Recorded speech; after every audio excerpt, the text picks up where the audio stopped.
I would complain about the year-long wait between seasons, but frankly, I'm a Doctor Who fan, I'm used to that shit.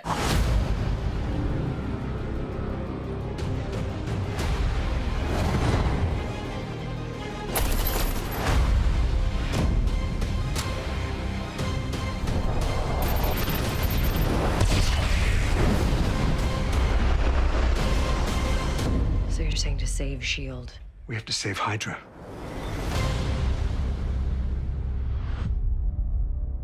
Hi, I'm Phil. Welcome to my channel where I talk about all the geeky pop culture that I love, and I love the MCU, including all of the TV shows like Agents of S.H.I.E.L.D, which has returned for its 7th and final season on ABC in America yesterday.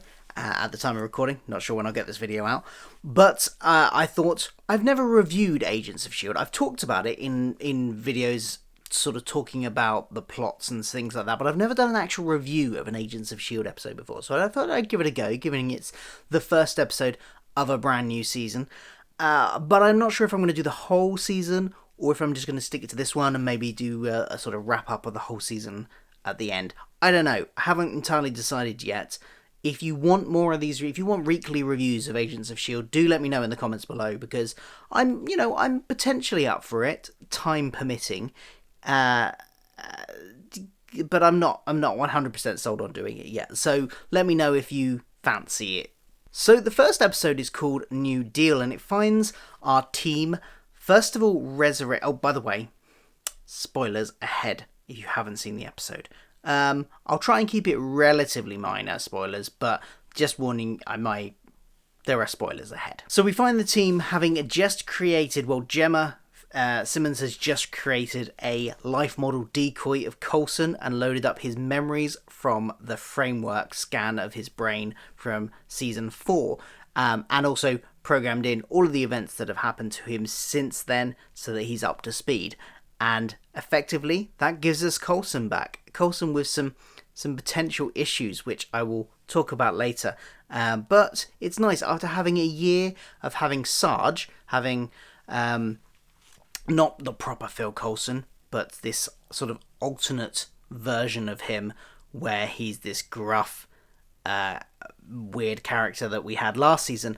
Don't get me wrong, I enjoyed it, and Greg Clark did a good job and gave him something new to do, I think, rather than playing the same character. It was interesting, but it's nice to have Coulson back. The proper Coulson, I think. The proper Coulson personality, at least. So he's back, and they seem to be time travelling now. I have... the whole setup of this first episode kind of makes me feel like this season is going to feel a little bit like the MCU's Legends of Tomorrow, in the sense that they have a time ship of some description.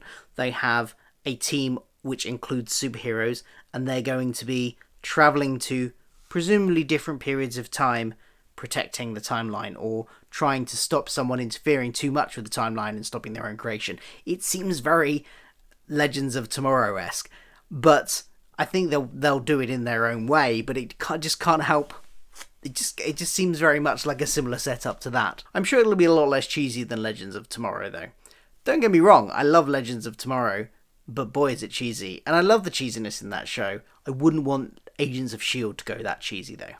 I do think I probably should have rewatched, or at least done some kind of reading up on what happened last season, because it's been so long. It has been over a year since we had a brand new episodes of Agents of S.H.I.E.L.D. that I kind of forgotten a lot of stuff that had happened in last season. So when we picked up this episode, a few moments I was like, okay, so where is Fitz?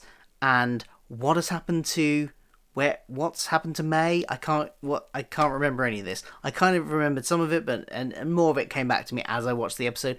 But I think I should have watched, or at least recapped on what had happened last season before going into this episode. So if you haven't seen it yet, I would probably recommend doing that. I do like the fact that they addressed how they think time travel works in this, and the talk of threads and things like that, and pulling at threads, did make me think of the visual description that we got in Avengers Endgame, where the what's the person from Doctor Strange called, the Ancient One, whatever she's called, had the visualization of the strands, and when they were talking about threads, and Deke was talking about things being dropped in the ocean, being able to just sort of navigate around that, but make a dam and it splits off.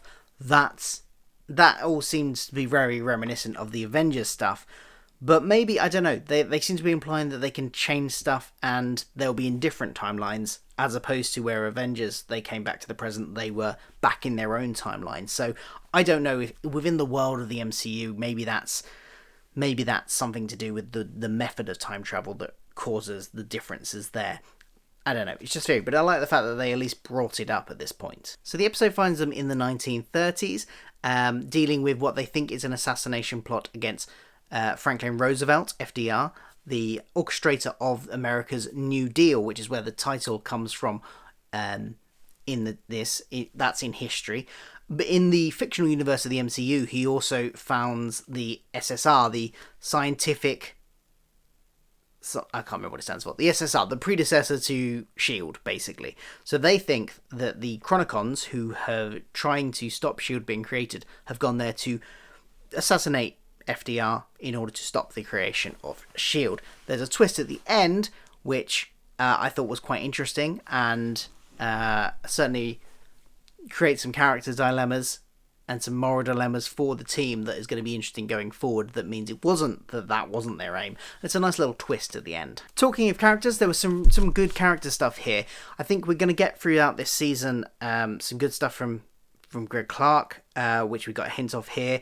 There was that moment at the beginning which I really liked when he was being updated with his memories and all of the stuff that had happened to him in the sort of last 2 years that General was inputting into his head, and you just got these flashes of these emotions of how it affected him, and it's really great acting by Greg Clark there.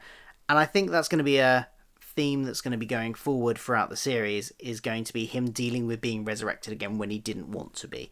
Now, this is kind of ground that they're retreading here, because we kind of got this when he first discovered he'd already been resurrected with the Kree blood by Fury, and we kind of dealt with his feelings about being resurrected against his will using a program that he had said should never be used then, and I think we're going to get similar ground tread again. I hope they do it slightly differently, but if my one main criticism of this episode is that it retreads a lot of ground from previous character arcs, I think. So they may do it differently. I don't know.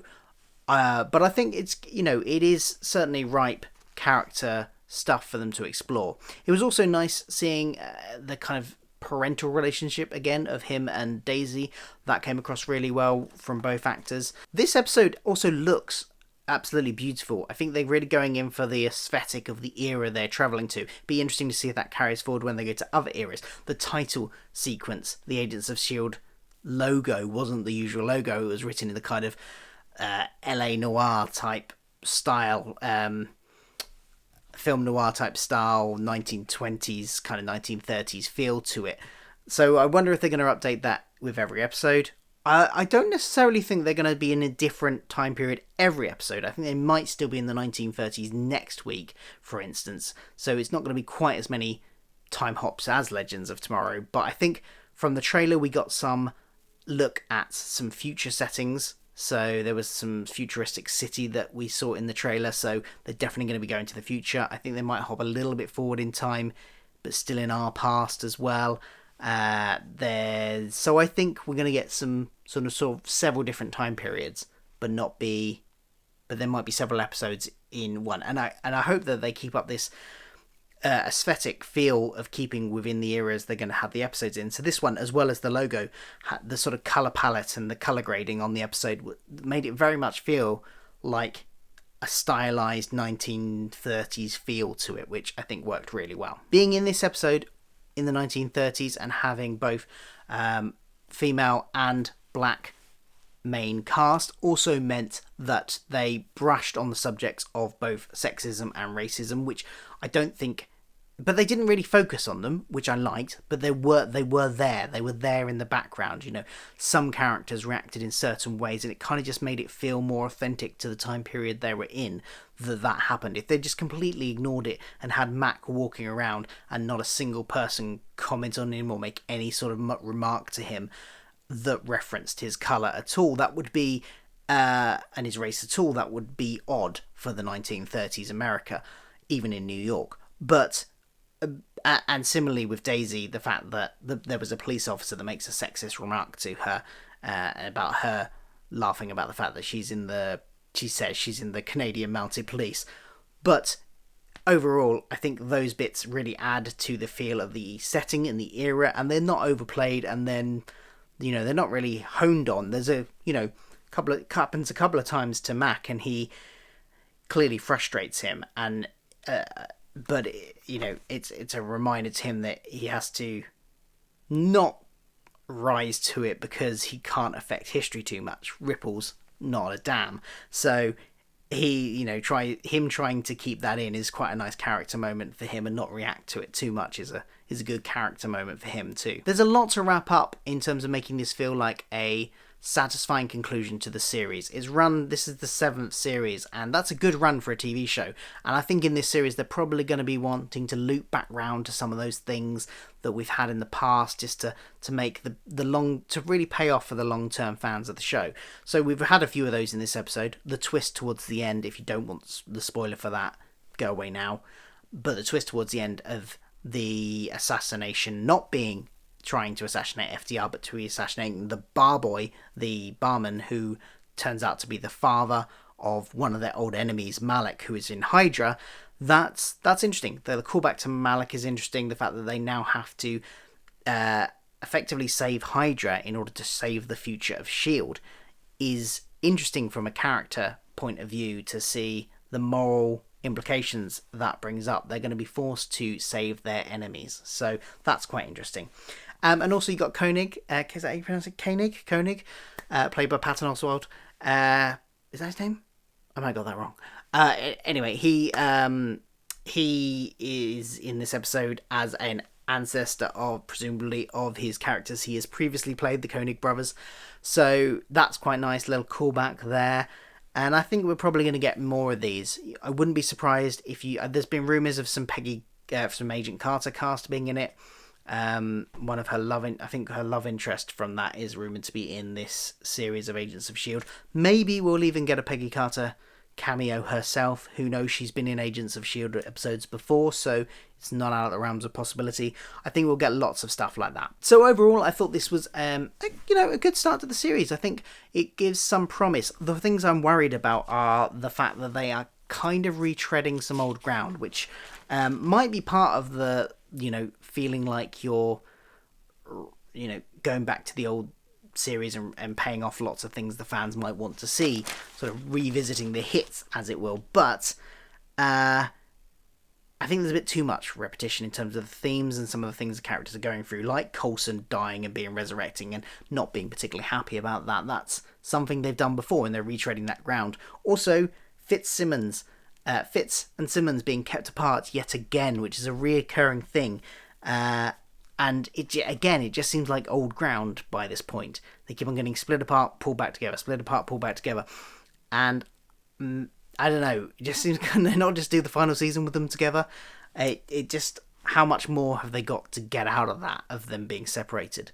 I don't know. So that's really the only criticism I had. It was a good episode. I'm interested to see what the rest of the season goes before we say goodbye to this era of Marvel television for good, and we're on to the Marvel Studios Disney Plus era of television next.